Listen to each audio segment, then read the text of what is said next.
Latest updates ఎప్పటికప్పుడు పొందడానికి big TV WhatsApp channel follow అవ్వండి. లింక్ డిస్క్రిప్షన్ లో ఉంది. ఇందిరమ్మ భూభారతి వచ్చేసింది. అసెంబ్లీలో కంప్లీట్ బిల్లు ల్యాండ్ అయింది. పేదల పక్షాన నిలిచేలా, జనం సమస్యలు తీర్చేలా, భూ సమస్యలు పూర్తిగా పరిష్కారమయ్యేలా భూభారతి వచ్చింది.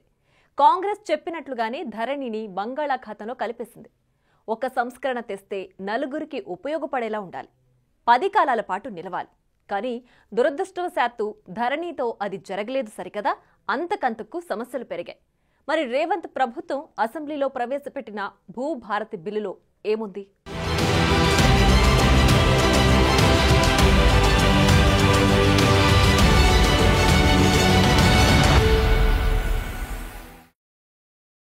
భూములకు పూర్తి భద్రత, సమస్యలకు పరిష్కారం, ఈజీగా యాక్సెస్, ఆన్లైన్ మాన్యువల్ గా రికార్డుల మెయింటెనెన్స్, ప్రభుత్వ భూములపై స్పెషల్ ఫోకస్ ల్యాండ్ ట్రిబ్యునల్స్. ఒక్కటేంటి ROR 2024 భూభారతి బిల్లు సమస్త భూ సమస్యలకు పరిష్కారం చూపే దిశగా రూపుదిద్దుకుంది. ఇందులో హైలైట్ ఏంటంటే ఇటు ప్రజలు అటు మేధావుల సూచనలు సలహాలతో రూపుదిద్దుకున్న తొలి చట్టమిది. భూమి చుట్టూ సమస్య ఏముందన్నది రైతులకు జనాలకే తెలుసు. అందుకే ఎలాంటి పరిష్కారాలుంటే సమంజసమో వాటినే పొందుపరుస్తూ భూభారత్ వచ్చింది. ధరణి మాదిరిగా 1,00,000 సమస్యలను మోసుకురావటం కాదు, ఒక్క దెబ్బతో సమస్యలన్నీ సెటిల్ చేసేలా భూభారతి కాస్త లేటుగా అయినా లేటెస్ట్ గా వచ్చేసింది. 2020 ROR చట్టం ద్వారా తీసుకొచ్చిన ధరణి పోర్టలతో 3 ఏళ్లలోనే లక్షలాది కొత్త సమస్యలు తలెత్తాయి. కొండ నాలికకి మొందేస్తే ఉన్న నాలిక ఊడినట్లు ధరణి పరిస్థితి తయారైంది. రేవంత్ ప్రభుత్వం అసెంబ్లీలో ప్రవేశపెట్టిన భూభారతి బిల్లులో హైలైట్స్ ఏంటో ఓసారి చూద్దాం. ధరణిలో ల్యాండ్ రిజిస్ట్రేషన్, ఆ వెంటనే మ్యూటేషన్, ఇదొక్క వెసులుబాటు తప్ప మిగతావన్నీ సమస్యల సుడిగుండమే. అందుకే రైతులు తహసీల్దార్, కలెక్టర్ ఆఫీసుల చుట్టూ చెప్పులరిగేలా తిరిగారు. అయినా నేటికి సమస్యలు పరిష్కారం కాని వారెందరో. ఇక పార్ట్ బి భూముల సంగతి చెప్పక్కర్లేదు. సో వీటన్నిటికీ జవాబిచ్చేలా, సమస్యలకు సొల్యూషన్ చూపేలా భూభారత్ వచ్చింది. చెప్పాలంటే సామాన్యుల భూ హక్కుల పరిరక్షణే ధ్యేయంగా 2024 ROR భూభారతి చట్టం రూపొందించారు. ఈ ఏడాది ఆగస్టు 2న ముసాయిదా బిల్లును సభలో ప్రవేశపెట్టింది ప్రభుత్వం. అంతేకాదు ప్రజా ప్రతినిధులు, మేధావులు, విశ్రాంత అధికారులు జనం సలహాలు, సూచనలు స్వీకరించి కొత్త చట్టాన్ని రెడీ చేశారు. 18 రాష్ట్రాల్లోని ROR చట్టాలను స్టడీ చేశారు. అందులో ది బెస్ట్ అనుకున్న వాటిని బిల్లులో పొందుపరిచారు. ఏదైనా బిల్లు తెచ్చినా, చట్టం తీసుకొచ్చినా జనానికి ఉపయోగపడేలా ఉండాలి, అంతేగాని రుద్దేలా ఉండొద్దు. సో వాటన్నిటిని దృష్టిలో పెట్టుకుని వచ్చింది భూభారతి.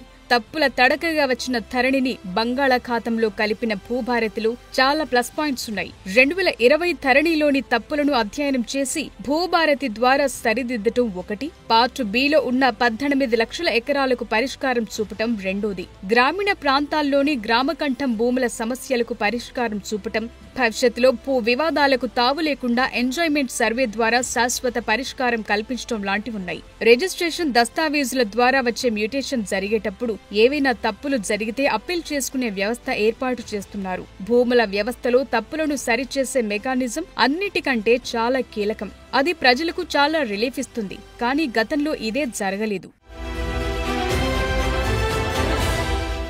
సమస్యలు పరిష్కారం కాక జనాలు ఎన్నాళ్లు వెయిట్ చేస్తారు? వారి సహనానికి ఓ హద్దుంటుంది. దాన్ని గత ప్రభుత్వం పరీక్షించింది. కానీ ఇప్పుడు రేవంత్ రెడ్డి ప్రభుత్వం మాత్రం ప్రజలకు రిలీఫ్ ఇచ్చేలా భూభారతి తెచ్చింది.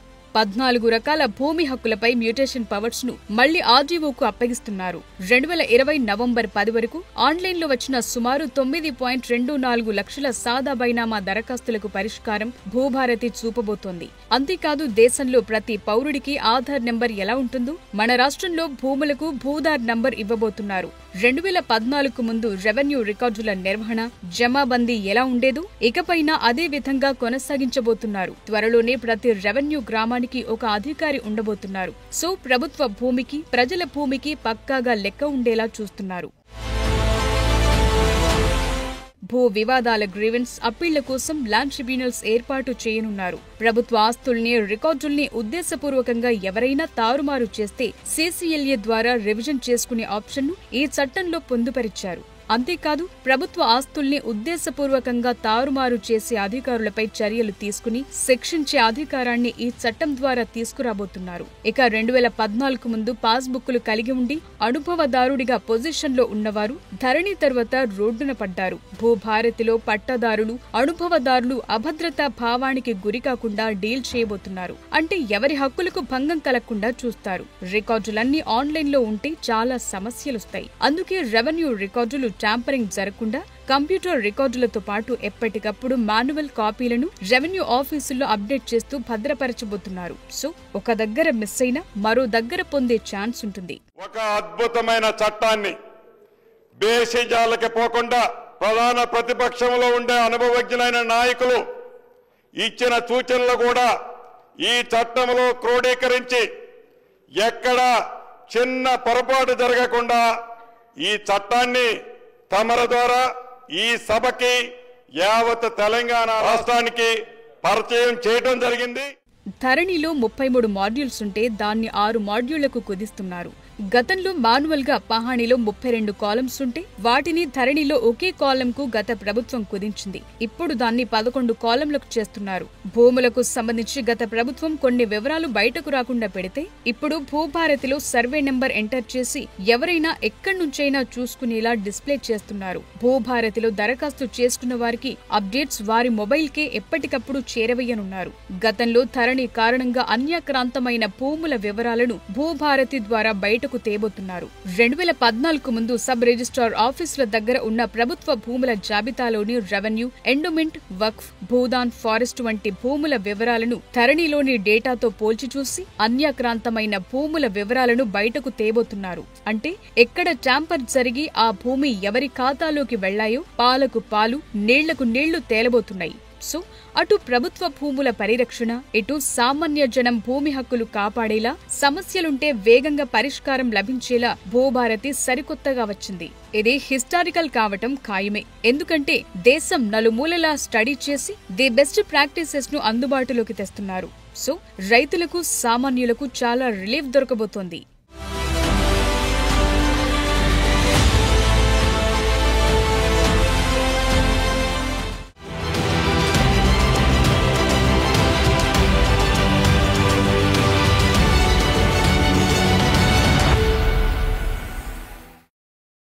రైతుల పాలిట ధరణి ఓ పీడకల. ఇప్పుడు దాని పీడ విరగడవుతోంది. మంగళాఖాతంలో కలవబోతోంది. అసలు భూభారతి హైలైట్స్ చూస్తే చాలు ధరణిలో ఎన్ని లోపాలున్నాయో తెలుస్తుంది. 1 కాదు, 2 కాదు, 1,00,000 సమస్యలను మోసుకొచ్చింది. జలగలా పీడించింది. కంటి మీద కునుకు లేకుండా చేసింది.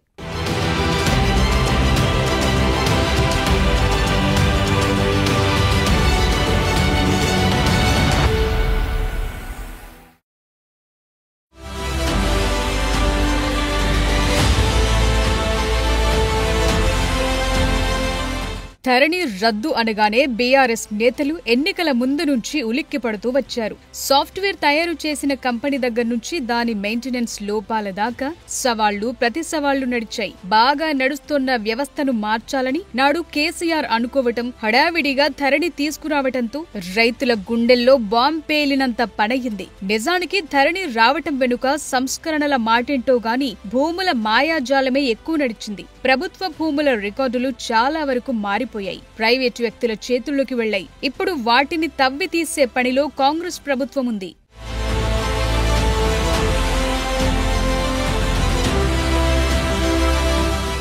ధరణి సాఫ్ట్వేర్ అందుబాటులోకొస్తుందని తెలిసిన వెంటనే 2020 సెప్టెంబర్ 7న హఠాత్తుగా రిజిస్ట్రేషన్లను నాటి సర్కార్ నిలిపివేసింది. తరువాత కొత్త రెవెన్యూ యాక్ట్ తెచ్చింది. 2020 అక్టోబర్ 29న నాటి సీఎం చేతుల మీదుగా ధరణి పోర్టల్ను ప్రారంభించారు. పేరుకు మొదలైన పోర్టల్లో ఎన్నో లోపాలు బయటపడ్డాయి. మొదట్లో 1B పహాణి పెండింగ్ సర్వే నంబర్లు కనిపించలేదు. పోర్టల్లో పాత ఓనర్ల పేర్లే ఉండడంతో వారు గుట్టుచప్పుడు కాకుండా భూములను మళ్లీ వేరే వాళ్లకు అమ్మేసుకున్నారు. అంటే మ్యూటేషన్ కాకపోవడంతో పాతవారి పేర్లే వచ్చాయి. దీన్ని గుర్తించిన నాటి కేసీఆర్ సర్కార్ వెంటనే పోర్టల్లో మార్పులు చేర్పులు మొదలుపెట్టింది. అప్పటికే కొన్నవారు చాలా ఇబ్బందులు పడ్డారు, మోసపోయారు కూడా. ఇలా చెప్తూ పోతే తెలంగాణలో ధరణితో లాభాల కన్నా నష్టాలే ఎక్కువగా జరిగాయి. కేసీఆర్ మాత్రం ధరణితో రైతు సమస్యలు తొలగిపోయాయని, క్షణాల్లో రిజిస్ట్రేషన్లు జరుగుతున్నాయని, భూ రికార్డులు భద్రంగా మారాయని, ఎవరికీ లంచాలిచ్చే పని లేకుండా పోయిందని చెప్పుకుంటూ వచ్చారు. కానీ వాస్తవంలో మాత్రం అలా జరగలేదు. ధరణి వచ్చి రాగానే భూముల లెక్కలు చాలా వరకు మారిపోయాయి. ప్రజలను కన్ఫ్యూజన్ లోకి నెట్టేసి ఆ గందరగోళంలో తెరవెనుక కథలు నడిపించారన్న డౌట్లు తెరపైకొచ్చాయి. ధరణి పోర్టల్లో 70 లక్షల మందికి చెందిన 1.5 ఎకరాల వ్యవసాయ భూముల డేటా, అలాగే ప్రభుత్వ, ఎండోమెంట్, వక్ఫ్, అటవీ శాఖలకు చెందిన మరో 1 కోటి ఎకరాల భూ రికార్డులున్నాయి. కానీ అవి అటు ఇటు అయ్యాయన్న ఆరోపణలు అప్పట్లోనే గుప్పుమన్నాయి. ఇదేం వ్యవస్థ అని కాంగ్రెస్, బీజేపీ ప్రశ్నిస్తే భూదందాలు చేసేవారికే ధరణితో సమస్యలు అని నాటి మంత్రి కేటీఆర్ కౌంటర్ ఇచ్చారు.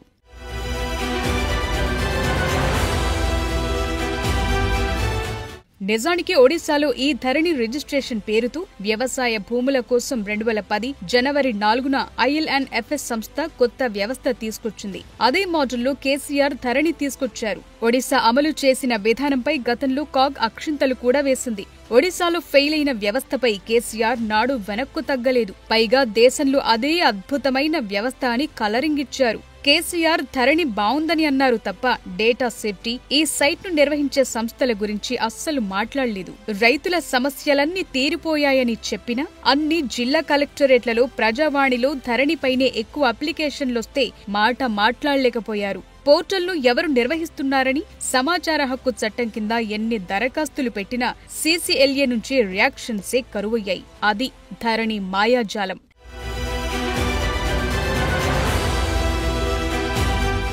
ప్రభుత్వ రంగ వెబ్సైట్స్ ను మెయింటైన్ చేస్తున్న national informatics centre NIC, centre for good governance CGG, TCS, Infosys, Wipro లాంటి దిగ్గజ సంస్థలు రాష్ట్రంలో ఉన్న ILFS అనుబంధ సంస్థ టెరాసిస్ టెక్నాలజీకి ధరణి రికార్డుల నిర్వహణను అప్పగించారు కేసీఆర్. ఇది ఫస్ట్ రాంగ్ డెసిషన్. ధరణి పోర్టల్ నిర్వహణపై చాలా మందికి అనుమానాలున్నాయని ధరణి సమస్యల వేదిక ఎప్పటినుంచో మొత్తుకుంటూ వచ్చింది. పైగా ఈ ధరణి పోర్టల్ను సీక్రెట్ గా నిర్వహించడంలో ఆంతర్యమేంటన్న ప్రశ్నలొచ్చాయి. ధరణిలో లోపాలు ఆసరాగా చేసుకుని ధరణి ఆపరేటర్లు కొన్ని చోట్ల అధికారులకు తెలియకుండా ఇంకొన్ని చోట్ల అధికారులతో కలిసి అక్రమాలకు పాల్పడుతున్న ఘటనలు కనిపిస్తూనే వచ్చాయి. సర్వే నంబర్ల గోల్మాల్ జరిగాయి. ఈ అక్రమాలు చూడలేక చాలా వరకు సరిచేసే బాధ్యతను కలెక్టర్లకు అప్పగించింది నాటి సర్కార్. అయితే అన్ని పనులను కలెక్టర్ చూడలేకపోయారు. దీంతో ధరణి పెండింగ్ సమస్యలు అలాగే ఉండిపోయాయి.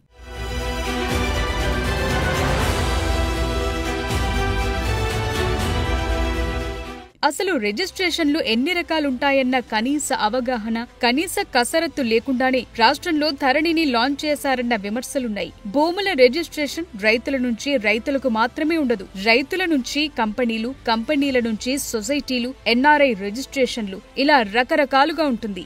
కానీ ధరణి ఆరంభంలో వీటిని చేర్చలేకపోయారు. ఆ తరువాత విమర్శలు పెరగటంతో ఒక్కో మాడ్యూల్ కలుపుతూ వచ్చారు. క్షేత్రస్థాయిలో రెవెన్యూ సిబ్బంది చేసిన తప్పులకు రైతులు బలయ్యారు. వారి సర్వే నంబర్లు తప్పుపడ్డాయి, పేర్లలో తప్పులొచ్చాయి. గ్రౌండ్ లో భూమి ఒకలా ఉంటే సర్వే నెంబర్లలో ఎక్కువ తక్కువలు నమోదయ్యాయి. రైతు తన భూమిలో కొంత అమ్ముకున్న మ్యూటేషన్ పూర్తయినా పాస్బుక్ లో రైతుల ఖాతాలో పాత విస్తీర్ణమే కనిపిస్తున్న పరిస్థితి ఉంది. అన్ని కలెక్టర్ లాగిన్ కే ఇచ్చారు. మరి జిల్లా పరిధిలో కలెక్టర్ సమస్యలన్నిటికీ పరిష్కారం చూపే పరిస్థితి ఉందా?